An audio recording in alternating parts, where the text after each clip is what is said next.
Assalamualaikum warahmatullahi wabarakatuh. Alhamdulillah. Alhamdulillahilladzi arsala rasulahu bil hudan haq yuzhiruna li kulli wa kafa billahi syahida. Assalatu wassalamu ala asyrafil anbiya'i wal mursalin wa ala alihi washabihi ajmain. Amma ba'du. Terima kasih pengurusi majelis yang saya muliakan, Saudara Datuk Siddiq Urustia, tuan-tuan, puan-puan yang pilihan sekalian. Alhamdulillah. Boleh.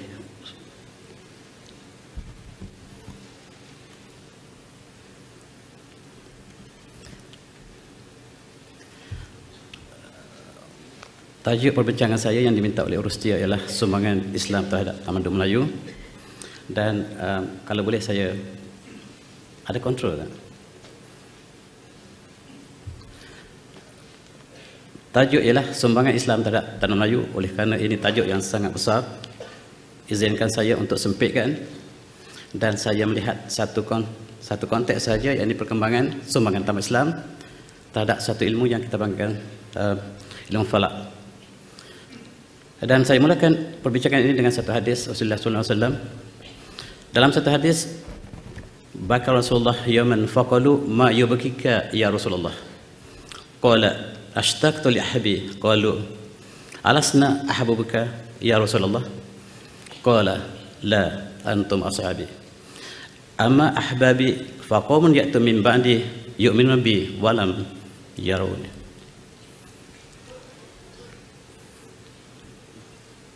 Boleh dapatkan slide. Dan dalam hadis ini Rasulullah pada satu hari telah menangis dan mereka telah bertanya kepada Rasulullah, apakah yang menyebab baginda Rasulullah telah menangis? Maka jawab Rasulullah, saya cintakan, saya ingatkan kepada orang yang saya cintai. Qalu, mereka berkata, alasna ahbabuka, apakah kami ini bukan yang cintaan ya Rasulullah?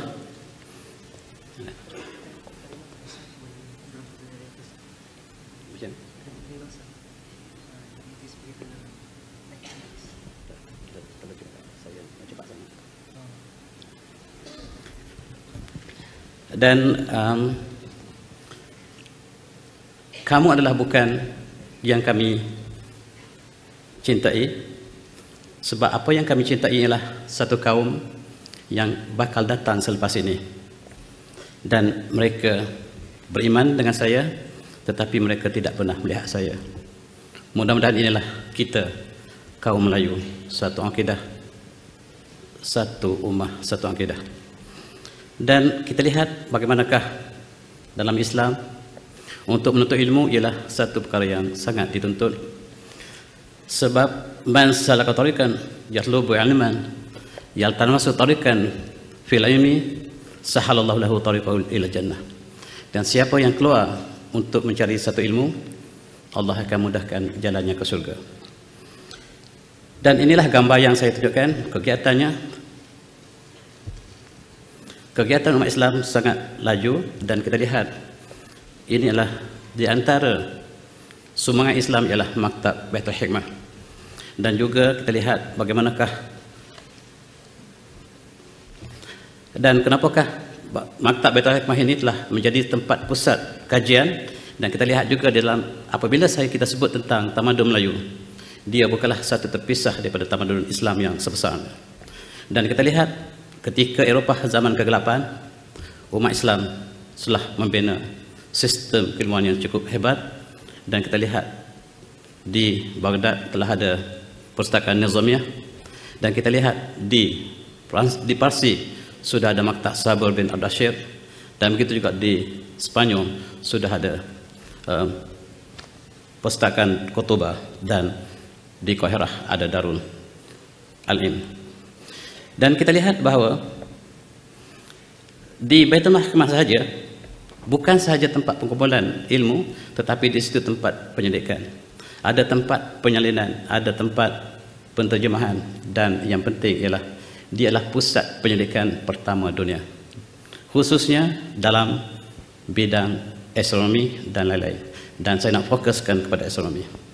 Dan inilah universiti yang dibina dalam tamadun Islam. Begitu juga inilah senarai nama-nama universiti yang tertua di dunia. Universiti pertama yang dibina di dunia ialah Universiti Kairouan di Morocco.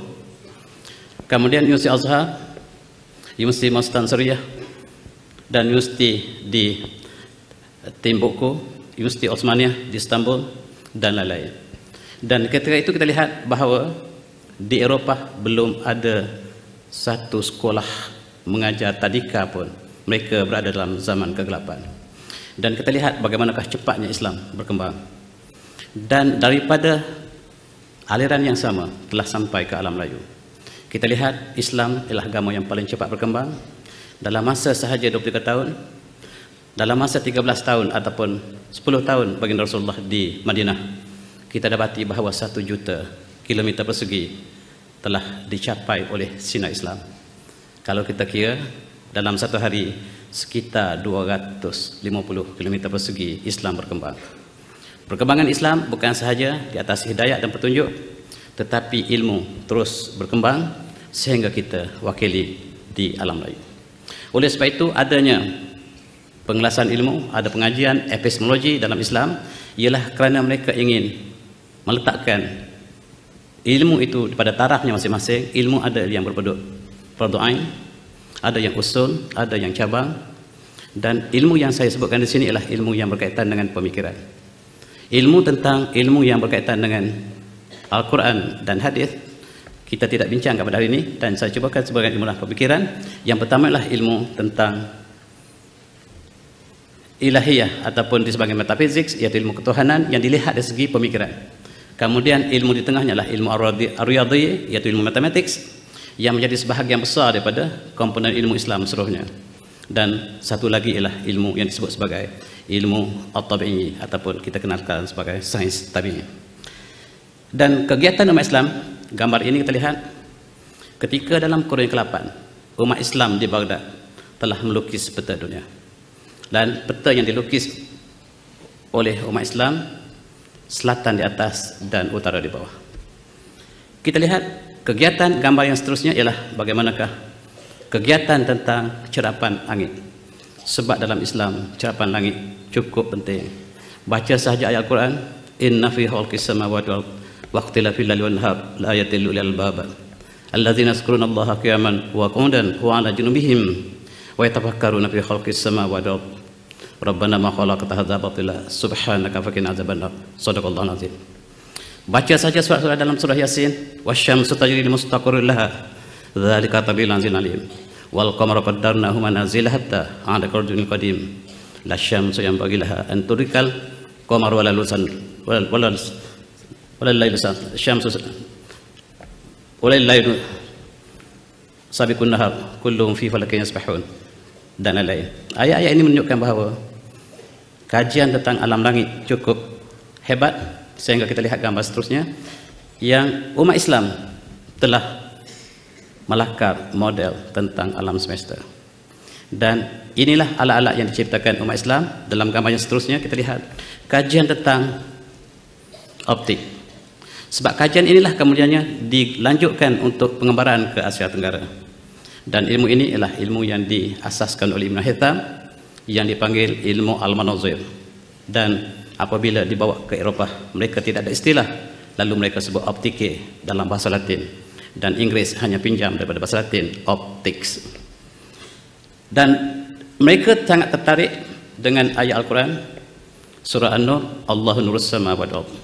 Inilah yang menjadi inspirasi kepada Ibn Haytham untuk mengkaji tentang cahaya, dan beliaulah yang menciptakan kamera. Dan kajian yang kita lihat gambar rajah ini, bagaimanakah kajian umat Islam telah dibawa ke Eropah, dan kajian Ibn Haytham ini telah diplagiat di Barat dan dipanggil sekarang dengan Snell's Law.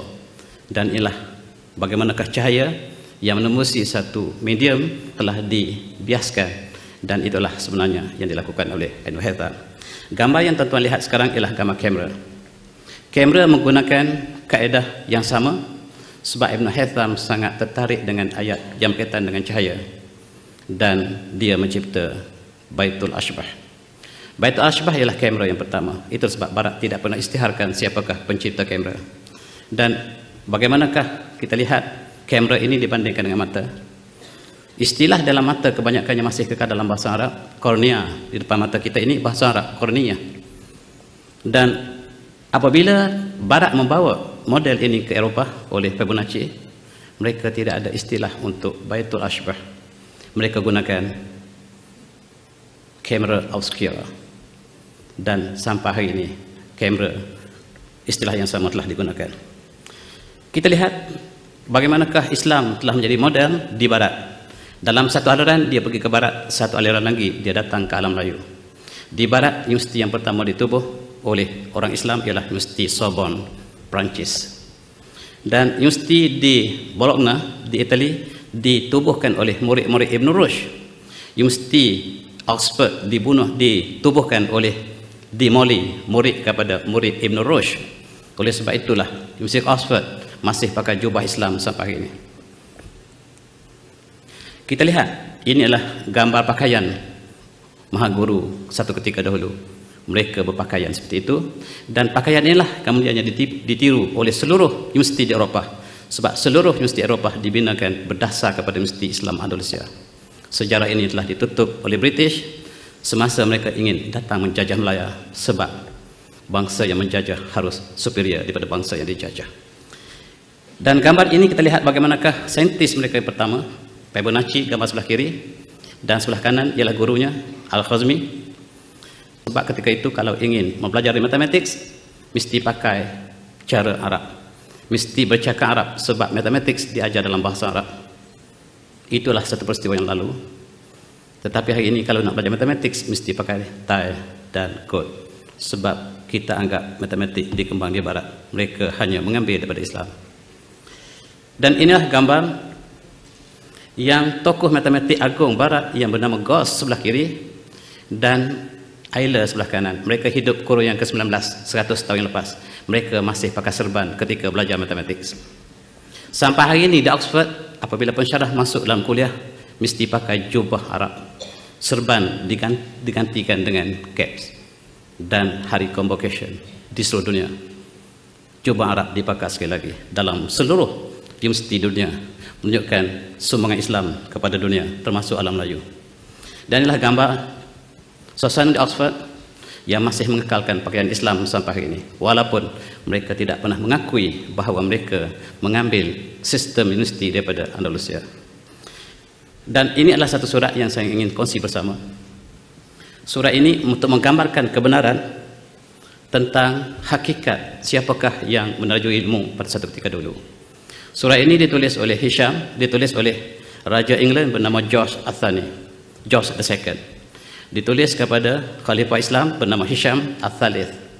Dan sayang, pelajar sains di negara kita sangat lemah bahasa Arab. Surat ini berbunyi seperti berikut. Ila sahibil azmah Khalifatul Muslimin Hisham Al-Thalith Al-Jalim Al-Muqam. Kepada baginda Khalifah Islam Hisham yang ketiga yang sangat dihormati. Min George Athani Maliki Al-Jintra wa Norwich wa Suwaid. Surat ini daripada George II, Raja England, Norway dan Sweden. Ba'da tazim at-tawqir, dengan segala hormatnya, qad samina ar-raqi al-azim allazi tabatta bi ghadil al-adhafi al-ma'hid al-ilmi wasi'an fi biladikum al-mirah. Wa aradna li ibnatina iqtibas namazajin hadzal bada'il litakuna bid'atil hasan al-iktifar athikum linashri alimi fi biladina allati yuhitu biha al-jahlu min arkaniha al-arba'ah. Barangkali tuan-tuan dapat menghayati surat kandungan ini. Surat ini mengatakan bahawa saya patut dengan segala hormatnya mendengar di negara tuanku di Spanyol, negara Islam, penuh dengan kegiatan ilmu di universiti dan college, dan penuh dengan kegiatan sains dan teknologi. Dan sudilah apa kiranya kami ingin menghantar putera-putera kami yang pertama supaya mereka datang ke Spanyol Islam, supaya mereka dapat membaca. Sebab di negara kami yuhitu biha al-jahlu min arkanil arba'ah, dan negara kami hari ini di England pada kurun ke-12 tidak ada seorang pun yang dapat membaca. Kami ditutupi kegelapan 4 penjuru. Sejarah ini perlu ditutup sebab British datang ke Melaya untuk menjajah. Wa qad banana imata syarqitan al-mirah ala ra'sil wada ala ra'sil ba'thah min banatil ashraf al-english litasharraf li tamil ahad bil arash wal timas sinatah wa takuni ma'a zamnatiha mawdi' inaikum azmatikum wa fi himatil khamsih hasyatil karimah. Wa qad arafatul amirati sawirah bi hadiyatil mutawaddih li muqamikul ajalin arju takarrum bi qabuliha ma'tazim wal hub wal khairis min khadimul amuti' George Athani, daripada hamba-Mu yang patuh George the Second. Apa maksudnya? Maksudnya 2 darjat. Barat tidak ada ilmu, Islam telah bersinar. Daripada inilah Islam telah datang ke timur. Dan inilah peta yang dilukis oleh umat Islam. Selatan di atas, utara di bawah. Garis kosong darjah melalui Mekah. Dan inilah yang kemudiannya ditukar oleh British apabila mereka menjajah alam Melayu. Mereka menukar kosong darjah Mekah kepada kosong darjah Greenwich. Dan selama 100 tahun kosong darjah telah berpindah ke Greenwich. Greenwich adalah simbol Kristian, gereja yang tertua di England, dan mereka tidak sanggup merujuk kosong darjah yang melalui Mekah. Hari ini kita lihat Raja Saudi telah membina 1 jam yang besar di situ untuk menunjukkan bahawa disitulah kosong darjah, mengajak umat Islam kembali kepada Mekah sebagai kosong darjah, tetapi ditentang oleh seluruh pilot di dunia sebab mereka lebih suka merujuk kepada kosong darjah di Greenwich Mean Time, GMT, termasuk pilot Malaysia. Dan ialah gambar dengan ilmu astronomi, ilmu falak, pengembara Islam telah sampai ke alam Melayu. Dan mereka terpegun keindahannya, dan mereka sebut inilah seolah-olah syurga dunia. Dan kita lihat kegiatan ilmu ini membawa mereka ke alam Melayu. Alhamdulillah, yang datang bukan tentera, yang datang ialah saudagar, yang datang adalah pendakwah, dan mereka menunjukkan akhlak yang sangat mulia. Dan itulah yang telah menambat hati budi orang Melayu. Dan mereka mencerak bintang di langit, dan dengan bintang ini mereka rekodkan. Dan inilah di antara rekod bintang yang direkodkan oleh Al-Biruni, yang kemudiannya sampai hari ini masih menjadi rujukan Amerika, NASA. Sebab NASA memetik data hari ini, mereka memerlukan data yang sebelum ini untuk simulasi astronomi. Dengan data-data ini, umat Islam telah mencipta Astrolab.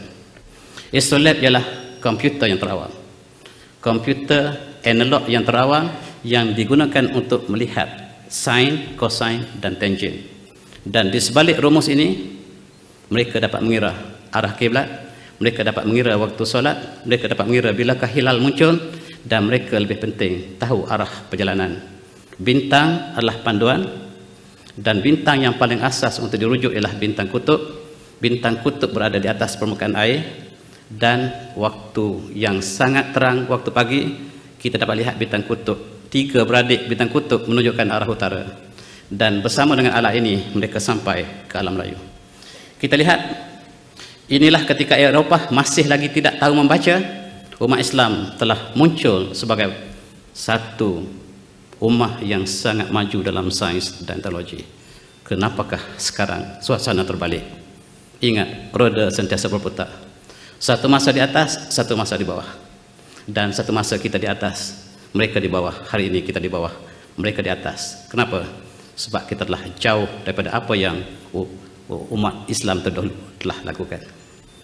Dan inilah yang digunakan panduan, iaitu bintang. Wa alamatin wa bin najmi hum yahtadun. Ayat Quran inilah yang dijadikan panduan oleh umat Islam. Dan gambar-gambar bintang yang saya tunjukkan ini ialah gambar-gambar yang ada dalam package komputer hari ini. Tertinggal banyak slide. Dan kita lihat, inilah yang kemudian yang digunakan oleh GPS, digunakan oleh satellite mereka untuk melihat. Dan jangan percaya pada GPS, sebab mereka boleh tukar koordinat bila-bila masa, lebih-lebih lagi pada negara umat Islam. Dalam peperangan Iraq yang lepas, mereka telah tukar koordinat, dan seluruh kapal terbang Iraq telah tersasar sasaran dan jatuh ke dalam laut. Oleh sebab itu harus dibina satu sistem yang tidak menggunakan GPS Amerika. Dan kita lihat gambar ini juga menunjukkan bahawa apa yang berlaku pada hari ini sebagai panduan untuk pelajaran masih menggunakan data yang silam. Dan seterusnya Inilah kapal yang dibina oleh umat Islam yang datang untuk membawa hasil dan juga perniagaan. Dan Kompas, siapakah yang memulakan Kompas seperti ini? Iaitu seorang saintis Muslim bernama Ibn Butlan. Dan segera British mengatakan Kompas dibina di China, dan mereka untuk lari daripada Islam lalu mereka sebut China, dan sejarah dunia hari ini mengatakan Kompas direka di China. Bohong. Itulah bagaimanakah perbanda orientalis untuk menjatuhkan Islam dari segi konteks sejarah. Inilah gambar yang dilukis oleh mereka tentang alam Melayu. Dan alam Melayu seperti yang disebutkan pagi tadi ialah peta yang berbeza. Inilah peta Indonesia dan inilah peta tanah Melayu.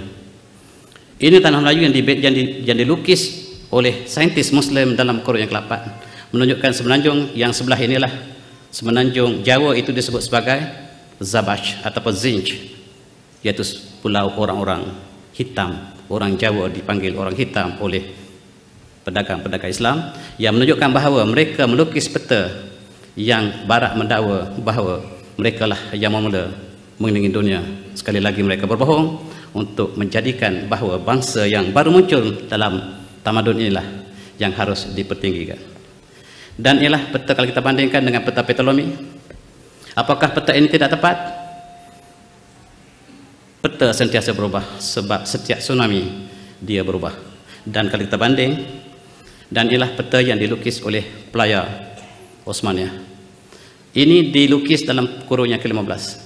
Sebab Osmaniyah telah muncul, Sultan Ahmad Fatih membuka Istanbul ketika sempena Sultan Mansur Shah di Melaka. Ketika itu Sultan Osmaniyah menganggap Melaka adalah sebahagian daripada wilayah Osmaniyah. Oleh sebab itu Sultan Melaka Mansur Shah dianggap sebagai gubernur Sultan Osmaniyah di dalam sejarah Turki. Barat memadamkan sejarah ini. Oleh sebab itu Sultan Mansur Shah Melaka disebut sebagai Mansur Pasha di dalam sejarah Turki. Sejarah ini boleh kita baca secara kebetulan. Saya ada menulis sebuah buku yang terbaru, Kerdipan Bintang Melayu di Langit Turki, ada di luar. Dan melihat bagaimanakah pengaruh yang dilakukan oleh umat Islam Turki terhadap alam Melayu, satu episod yang sangat luas untuk dibincangkan hari ini. Tetapi saya ingin terus kepada masyarakat Melayu. Kenapakah masyarakat Melayu menerima Islam dengan mudah? Sebab dalam konteks orang Melayu, perniagaan ialah untuk menjadikan keuntungan maksimum dengan apa cara sekalipun. Saudagar maksudnya penipuan di dalam perniagaan. Oleh sebab itu apabila pelaga Islam datang ke sini, ke Melaka umpamanya, mereka melakukan urus niaga dengan begitu amanah, dan inilah yang menambat hati budi orang Melayu. Di dalam hadis mengatakan, ana wa tajir amin kahataini fil jannah, saya dengan saudagar yang amanah seperti dua jari ini di syurga, au kama qol. Dalam satu hadis yang menyebabkan bahawa kita lihat perniagaan yang dilakukan dengan tipu menipu telah ditukar oleh sistem Islam dalam budaya Islam yang murni, yang menjadikan bahawa bukan maximize the profit tetapi maximize the benefit. Oleh sebab itu kita hari ini kembali kepada maximize the profit, maka kita tidak dapat melihat keindahan Islam. Kita bercakap tentang keindahan Islam tetapi kita yang memburukkan dalam konteks perniagaan ini. Inilah gambar yang digambarkan di Turki. Mereka menggambarkan inilah orang Melayu yang mereka temui, dan inilah yang kemudiannya menerima Islam, kerana Islam yang dibawa oleh saudara-saudara ini menunjukkan akhlak yang cukup mulia. Hari ini kita untuk mencari saudara yang amanah sangat-sangat sukar. Kalaulah makcik di pasar malam pun boleh tipu kita, di manakah kita ingin mencari saudara yang amanah? Kita beli apa yang dilakukan oleh kapitalisme hari ini, Pak, Marxis dan sebagainya. Kalau tak habis dalam sebulan, maka dia akan terbatal. Ini perniagaan yang jelas menipu dalam, yang tidak boleh dibiarkan dalam konteks Islam. Dan inilah yang dikembalikan semula dalam zaman jahiliah moden hari ini. Dan ini kalau kita lihat sejarah Melayu, bagaimanakah mereka sebenarnya satu bangsa yang cukup dinamik, hidup di kepulauan, dan inilah kapal Melayu yang disebut sebagai jong. Jong ialah perkataan Melayu untuk menggambarkan kapal yang besar, dan ini kemudiannya ditiru oleh Cina, dan jang bahasa barat juga diambil dari ini. Dan cukup menarik, orang Melayu kalau kita lihat dalam sejarah Islam, umpamanya yang ditulis oleh Ibn Athir dalam kitab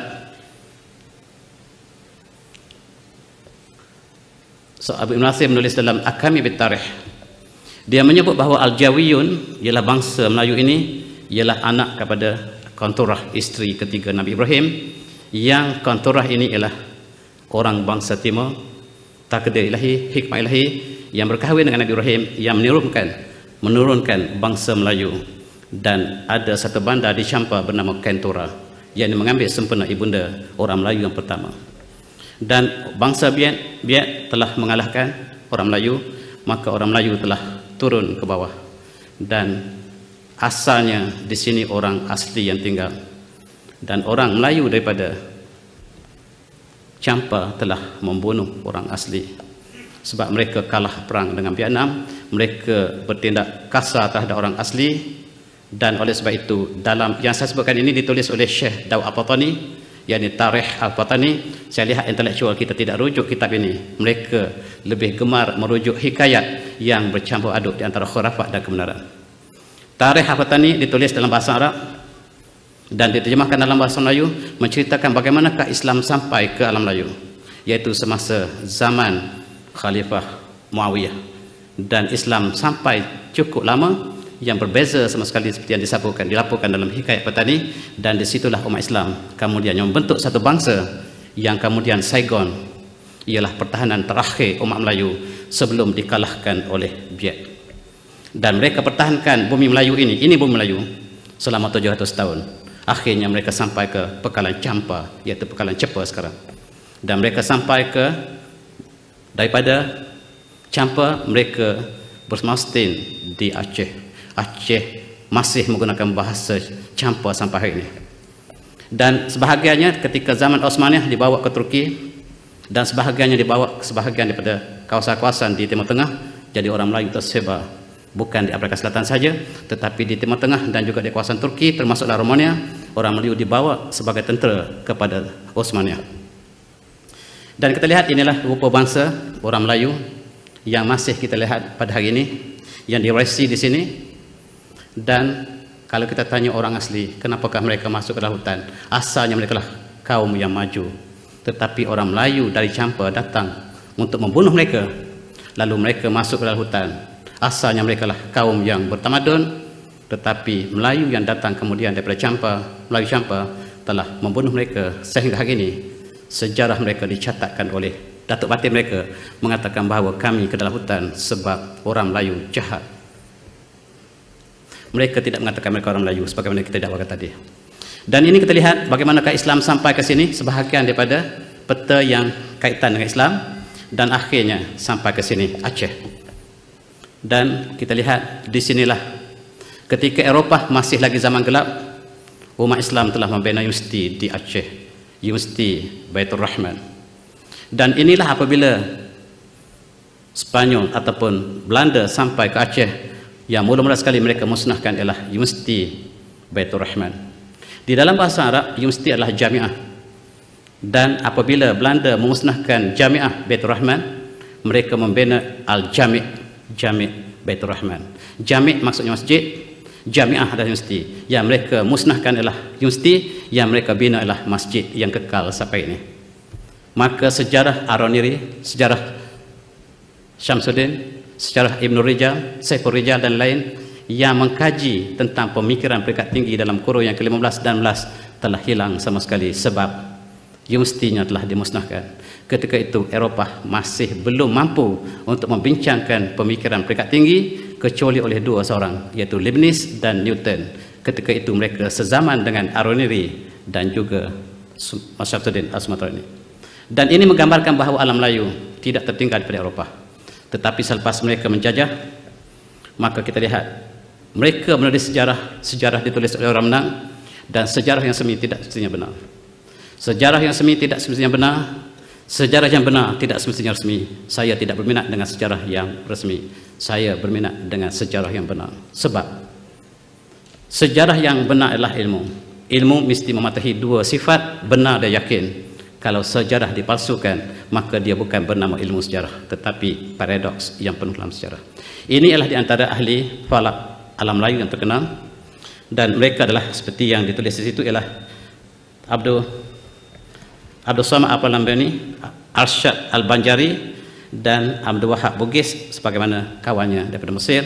Inilah di antara 3-4 tokoh ahli falak terkenal alam Melayu. Dan dalam kes Syekh Arsyad Al-Banjari, dia datang daripada Sulawesi, datang untuk belajar di Mekah, kembali semula ke Indonesia, dan dia menyemak arah Masjid Batawi telah tersilap beberapa darjah. Rupa-rupanya Belanda yang membina Masjid Batawi sengaja meletakkan arah kiblat yang salah, dan dikira kembali oleh Syekh Ahmad Arsyad Al-Banjari, tokoh ilmu falak yang terkenal.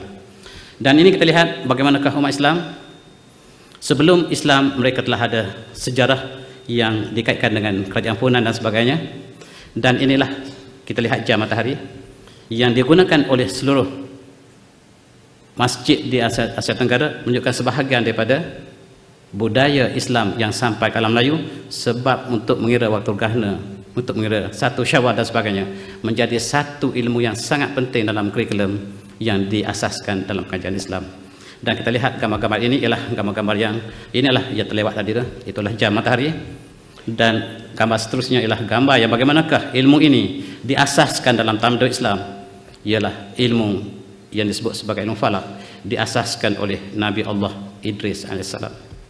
Dan oleh sebab itu matematik yang dikembangkan di Mesir sampai ke alam Melayu menerusi Baghdad. Dan kita lihat bahawa ilmu matematik ialah ilmu mukjizat yang diturunkan oleh Allah Subhanahu Wa Taala kepada Nabi Idris. Oleh sebab itu pelajar matematik mempelajari ilmu yang dikatakan mukjizat Nabi Idris. Ini ditulis oleh Ibn Kathir umpamanya dalam An-Nihayah wal Bidayah, ditulis oleh Ibn Khaldun, ditulis oleh Ibn Athir dan sebagainya, mengatakan bahawa ilmu matematik ialah ilmu wahyu, mukjizat ilahi kepada Nabi Idris yang disalin oleh Pythagoras, disalin oleh Euclid, disalin oleh Apollonius, disalin oleh Diophantus, dan dibawa untuk kita warisi hari ini. Dan inilah gambar Syekh Nurin Ar-Runini yang menulis Sabil Muhtadi, dan dia adalah seorang ahli fakih atau seorang ahli astronomi yang sangat terkenal, dan dia telah melakukan pengira yang banyak di dalam konteks, kita lihat dalam konteks ilmu falak. Dan inilah kita panggil rubuk mujayyab. Hari ini rubuk mujayyab ini kalau kita di sekolah kita panggil buku log. Dan buku log itu selalunya ada jadual sin, cosine dan tangent. Sin, tangent dan cosine ini diasaskan oleh orang Islam, namanya Abul Wafa Al-Buzajani daripada Iran. Dan kita lihat inilah yang dibawa ke alam Melayu. Saintis ataupun ilmuwan Melayu telah menyalin daripada kitab-kitab Arab, dibawa ke alam Melayu, dan ini sebahagiannya lah untuk tujuan pelayaran. Untuk mereka sampai ke tanah Melayu, mereka terpaksa menguasai ilmu falak yang cukup besar. Hari ini negara kita tertinggal dalam ilmu falak. Dan inilah Syekh Ahmad Al-Fatani, tokoh teragung Melayu sepanjang zaman. Inilah tokoh perjuangan kemerdekaan kita yang menyuruh seluruh umat Islam disatukan, dan dialah yang telah mengadakan rundingan dengan Sultan Osmaniyah, Sultan Abdul Hamid yang kedua, supaya menghalau British daripada bumi Melaya. Tetapi sayang, British telah menyekat, dan Syekh Ahmad Al-Fatani menghantar dua orang wakilnya, iaitu Raja Kelana dan Raja Hitam Khalid, ke Jepun untuk meminta Raja Meiji datang menghalau British di alam Melayu.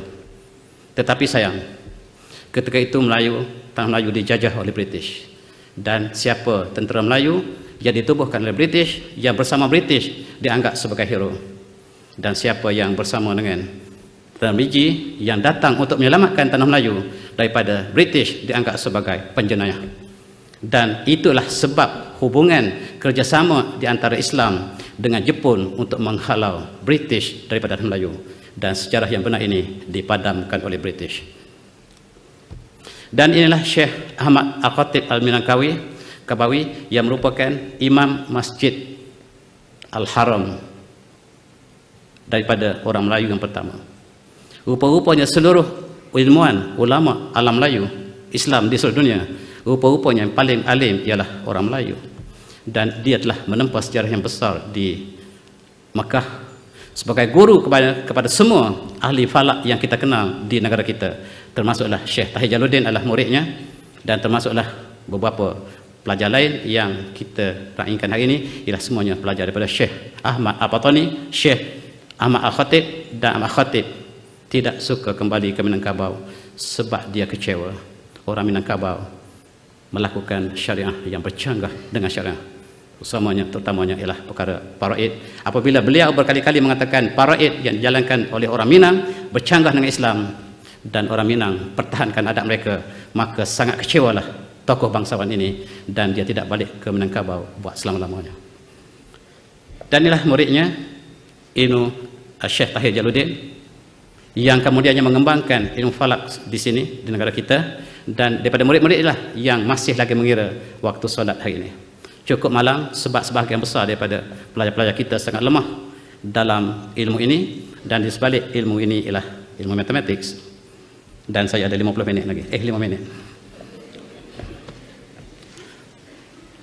Dan inilah gambar Syekh An-Nawawi Al-Bantani.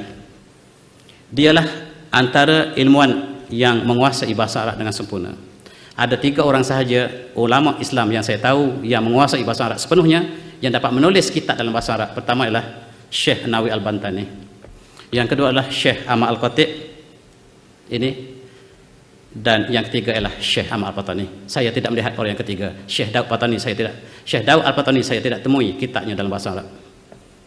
Dan dialah yang mengumpulkan seluruh umat Islam Asia Tenggara di Mekah untuk menentang Belanda di Indonesia. Dan bersama dengan Syekh Ahmad Al-Patani, mereka mengumpulkan seluruh orang Melayu menjadikan persatuan di Azhar dan juga di Mekah untuk menentang penjajahan. Tetapi mereka disebut komunis oleh British. Dan oleh sebab itu kita lihat British sangat takut kepada orang ini. Snob Honji ke Mekah untuk mencari kegiatan orang ini, yaitu Syekh Nawawi Bentan. Dan apa disebut oleh Snob Honji apabila dia mengetahui bahawa rangkaian Ahmad Al-Patani inilah sebenarnya pejuang kemerdekaan negara yang tidak pernah disebut dalam sejarah negara kita. Syekh Nawawi Bentan dan juga Syekh Ahmad Al-Patani, kata Snob Honji, aku pergi ke Mekah mencari Nawawi Bentan. Aku temui seorang tua yang comot, kecil saiznya. Rupa-rupanya itulah yang ditakuti oleh Belanda di Indonesia. Bukan saiz yang menjadi ukuran, tetapi ilmu dan perjuangan. Dan inilah yang dilakukan. Kita lihat inilah sebahagian daripada ahli falak, dan inilah senarai kitab-kitab ilmu falak yang cukup banyak dalam sejarah negara kita. Dan saya senaraikan sebahagian saja. Inilah sebahagian sambungan senarainya, dan juga kita boleh lihat ini sebahagian daripada, kita lihat gambar seterusnya ialah sebahagian daripada tulisan ulama kita dalam ilmu falak. Bagaimana untuk mengira solat dan sebagainya, gerhana dan sebagainya, yang pelajar matematik di peringkat universiti hari ini tidak dapat lakukan. Maksudnya pelajar tradisi kita jauh lebih tinggi daripada ilmu yang diajar di universiti, termasuklah peringkat PhD pun. Saya hanya ada seorang pelajar saja yang lulus PhD saya dalam bidang ini, dan tidak ada pelajar yang kedua, sebab mereka tidak dapat membaca, memahami soalan seperti ini, dan mereka sangat lemah dalam bahasa Arab. Mereka lemah dalam matematik, lemah dalam bahasa Arab, dan mereka tertinggal dalam ilmu yang saya sebutkan, ilmu falak. Dan ini sebahagian lagi tulisan mereka yang manuskripnya tak pernah dikaji negara kita. Negara kita hanya berminat untuk mengkaji tentang sejarah, mereka hanya berminat untuk mengkaji tentang lebay malam dan sebagainya.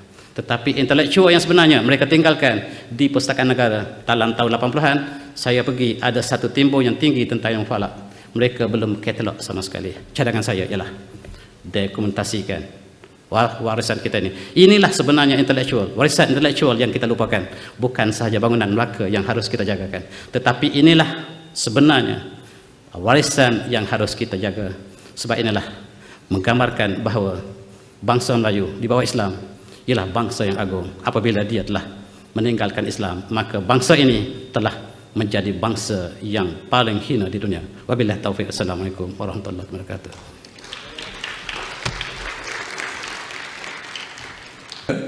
Dan ada beberapa orang kawan bercadang untuk membuat dokumentari tentang tamadun alam Melayu, bermula daripada cerita pentas Sunda, dan kemudian kami ada bahan-bahan yang kami nak cari. Saya difahamkan Prof berada di Istanbul berapa lama ya? Lama ya? Tak lama, sekejap. Tak lama. Di UK apa Prof buat research tak? Adalah sikit-sikit.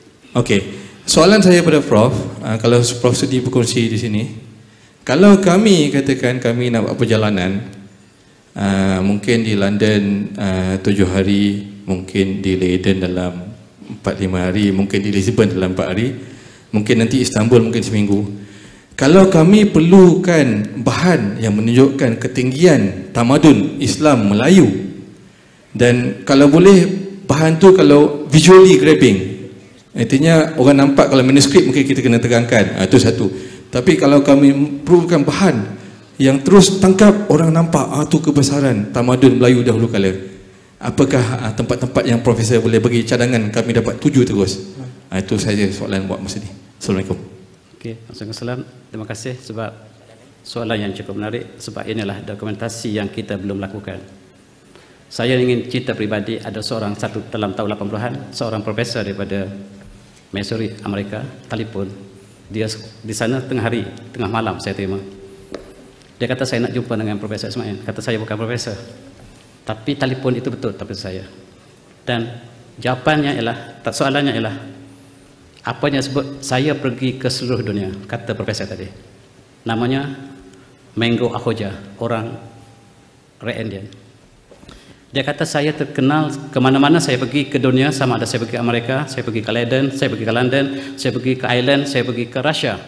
Saya temui Malay MSS, Malay manuskrip. Saya tidak tahu siapakah Malay. Akhirnya saya sampai ke Spanyol, ada dalam satu seminar, ada orang yang saiznya kecil, rupanya tidak cantik langsung. Orang kata itulah orang Melayu. Saya tidak percaya, dia kata. Sebab bangsa ini bangsa yang maju sebelum Eropah maju. Sebab buktinya lah manuskrip yang telah ditemui ialah Malay MSS, Malay manuskrip, kategori Malay manuskrip, menunjukkan bangsa ini lebih maju daripada Rusia, lebih maju daripada mereka. Dan saya diberitahu itulah orang Melayu, namanya Malaysia sekarang, bukan Melayu lagi. Dan saya ingin datang ke Malaysia, ingin mencari apakah yang disebut sebagai matematik, ethnomatematik Melayu. Sebab sekarang ilmu yang paling awal berkembang, paling lewat berkembang ialah ethnomatematik, matematik yang diasaskan pada satu etnik. Dan saya diberitahu bahawa saya, Tuan, ada manuskrip yang dimasukkan. Dan alhamdulillah, sebenarnya soalan tadi, manuskrip kita tersebar di mana-mana. Di dalam persendirian kita di seluruh negara, kita ada dalam koleksi lama, koleksi mufti kita ada, koleksi pribadi, koleksi pustakaan negeri, koleksi yang ada di sekolah agama, sekolah-sekolah agama lama. Di Singapura, Assagoff ada, Arjonet ada, di Indonesia, di Tanah Abang ada, di Thailand cukup banyak. Pergilah ke Cabang 3, pergilah kawasan-kawasan Gresik, dan barangkali manuskrip itu tidak dikatalogkan. Kadang-kadang tertinggal dalam surau, kadang-kadang tertinggal dalam masjid, dan nilainya sangat tinggi. Sedangkan yang menyimpannya tidak dapat menilai ilmu tersebut. Di Turki, mereka ada koleksi yang tertinggi di dunia dalam manuskrip, dalam pelbagai bidang, matematik, astronomi dan lain-lain. Tetapi sayang orang Turki tidak dapat membacanya sehari ini, sebab mereka telah disekulariskan oleh Ataturk, dan mereka melihat khazanah mereka sebagaimana orang Melayu melihat khazanah yang ditulis dalam tertulisan Jawi. Sayang, mereka ada khazanah tetapi mereka tidak membacanya, dan mereka datang ke Istanbul mengkaji khazanah orang Islam zaman silam, sebab inilah sumber ilmu yang mereka belum ketahui. Satu lagi tempat, saya berkesempatan pergi ke Tashkent. Di Tashkent ada satu koleksi yang besar selepas Istanbul, namanya koleksi Al-Biruni. Di situ tersimpan 800,000 manuskrip yang belum dibaca. Oleh sebab itu cukup banyak. Di manakah manuskrip Melayu, saya tidak boleh bagi pinpoint dengan tepat sebab dia tersebar. Dan di antara tugas kami di UPM ialah untuk mengumpul. Tapi sayang, tenaga tidak ada untuk kumpul, tidak ada dana, dan yang adalah sekadar untuk menunjukkan bahawa kita memang pernah mempunyai khazanah yang sangat agung, tetapi telah dilupakan. Bahkan sebahagian besar umat Melayu tidak dapat membaca tulisan nenek moyang mereka. Wallahu a'lam. Nah, saya sudah menghabiskan buku doktor yang bertajuk Kedipan Bintang Melayu Langit Turki. Baiklah saya nak tanya, mengapa Malaysia menyembunyikan sejarah Melayu dengan Turki? Okey, terima kasih. Soalannya, kenapakah negara kita menyembunyikan? Sebenarnya bukan negara kita yang sembunyikan, British yang sembunyikan. Dan apabila British menjajah negara ini, sebelum mereka menjajah fizikal, mereka menjajah sejarah. Dan mereka kata Singapura dibuka oleh Raffles, mereka kata Pulau Pinang dibuka oleh Francis Light, maka kita hilang sejarah. Dan apabila kita tahu bahawa sejarah Singapura, sebelum nama Singapura namanya Temasek, sebelum nama Temasek dalam sejarah Tarikh Al-Fatani disebut sebagai Muduk Tanjung. 2000 tahun sejarah Singapura. Ketika Singapura maju, England belum wujud. Bagaimanakah seorang bayi menyambut kelahiran bidannya? Bagaimanakah England datang membuka Singapura, sedangkan England datang lebih lewat, dibuka lebih lewat. England wujud dalam kurun ke-10, bahasa Inggeris dipercakapkan dalam kurun 12, dan itu pun bahasa Inggeris klasik. Dan kurun yang ke-15 baru, 16 baru mereka menggunakan bahasa Inggeris untuk cerita-cerita Shakespeare, bukan untuk akademik. Mereka mengubah sejarah negara kita. Mereka menutup sejarah hubungan alam Melayu dengan Turki, sebab Turki lah yang memerangi mereka di peringkat Mediterranean. Dan selepas mereka terlepas daripada kepungan British, Dekatan untuk Osmania, mereka Portugis mula datang ke timur. Portugis itu asalnya Portugal. Portugal itu Andalusia. Portugal itu asal pasukan Arab. Portugal ialah limau. Itulah kebun limau orang Islam di Andalusia, namanya Portugal. Daripada Portugal inilah mereka terlepas kepungan Osmania, mereka mencari jalan ke timur, dan mereka menyatakan mereka lah yang menemui jalan ke timur. Dan mereka menutup semua sejarah, dan mereka tubuhkan satu sekolah, School of Oriental and African Studies di London. Dan seluruh sejarah, walaupun profesor kita, maaf saya, seluruh profesor kita harus menulis mengikut acuan British. Negara kita telah merdeka, tetapi sejarah masih terjajah. Wallahu a'lam. Prof, saya nak satu soalan, iaitu kalau kita lihat di sini, the fact Allah SWT pemilik ilmu dan diberi pada siapa yang dia suka, dan yang dikatakan dia suka itu adalah Allah sudah pencipta kepada bangsa, dan Allah kata semua bangsa ni sama melainkan takwa. Jadi kita lihat tu nenek moyang kita, waktu Allah kurniakan ilmu-ilmu kepada mereka, mereka adalah sebenarnya mewarisi ketakwaan. Dan kita lihat kalau Islam di sini, sebelum Islam Nabi Muhammad SAW ada 124,000 Nabi. Daripada mula Nabi Adam AS juga Islam, cucu dia Idris AS juga Islam, dan begitu juga waktu Isa AS, waktu itu benar. Kemudian dalam 4 kitab, iaitu Injil, Zabur, Taurat dan Al-Quran ni, dan cuma Al-Quran Allah kata Allah janji untuk pelihara, dan lain 3 yang besar tu Allah tak janji untuk pelihara. Dan kalau kita lihat waktu Bani Israel adalah beriman pada Taurat dan Musa, kemudian sejauh tu mereka sebahagian telah tersesat menjadi Zionis, dan waktu itu ada juga yang kekal dengan Taurat dengan ajaran Musa, yang itu Nabi Allah hantar Nabi Isa AS. Nabi Isa tidak dakwah kepada orang Yahudi yang pegangkan kitab Taurat dan bernabikan Musa AS. Yang Nabi Isa AS dakwahkan adalah yang orang Bani Israel, orang Yahudi yang telah murtad, telah sesat, yang namanya Zionis tu, yang itulah yang dijadikan sebagai pemegang kitab Injil dan juga di Kristian. Sedangkan Bani Israel waktu itu yang masih pegang kitab Taurat dan Musa sebagai Nabi, dia kekal. Jadi di sini begitu kita lihat orang Melayu ni, dikatakan sebelum Islam SAW mereka itu adalah beragama Tauhid juga. Kita lihat Al-Biruni dia kaji Hindu tu, asli Hindu juga adalah agama Tuhan yang satu. Kalau kita boleh terjemahkan setiap Tuhan Hindu tu, contohnya macam Saraswati tu, kalau bahasa Inggerisnya adalah knowledgeable dan bahasa Arabnya ada al-alim, dan kita kaji, so kita terjemah semua tuan-tuan Hindu tu aslinya benar. Jadi di sini kita lihat kenapa orang Melayu ni batu-batu nenek mereka hebat, Allah kurniakan ilmu dan juga amalan itu, dan kita di sini adakah tinggal nama saja Melayu, ciri-ciri kita tak sama dengan tok nenek kita. Okay, terima kasih. Dalam satu kata-kata hikmah yang diberikan oleh Sayyidina Umar, dia katakan nahnu qaumun mustadafin azanallahu nabil Islam, dan Allah muliakan kami, dulunya adalah kaum yang lemah, lalu kami dimuliakan Allah dengan Islam. Dan apabila kita mencari selain pada Allah, selain pada Islam sebagai untuk kemuliaan, kita tawina bighayri Islam, maka kalau kita cari selain pada Islam untuk kemuliaan, maka Allah akan hinakan kita kembali. Oleh sebab itu kita hari ini kita lihat datuk nenek kita yang lepas, mereka sangat ikhlas dalam agama. Barangkali mereka tidak ada banyak ilmu, tetapi mereka sangat ikhlas. Kajian mereka dilakukan di atas dasar paksi iman dan tauhid. Tetapi apakah kita lakukan demikian? Kita lihat kitab yang tulis oleh Syekh Daud Batani, kitab yang tulis oleh Syekh Ahmad Batani, mereka tidak ada copyright, tapi di BP mesti ada copyright. Dalam Islam, ilmu ini harus disebarkan. Oleh sebab itu, copyright bukan idea Islam. Maka dengan inilah kita lihat manusia tidak lagi bekerja di atas dasar keislaman. Dan kita lihat sejarah bangsa Melayu, seperti katakan tadi, apakah kita ada Rasul? Barangkali ada, barangkali kita tidak tahu secara pastinya. Sebab Allah sebutkan, likulli ummatir Rasul. Setiap umat ada Rasul. Pasti setiap tamadun ada Rasul.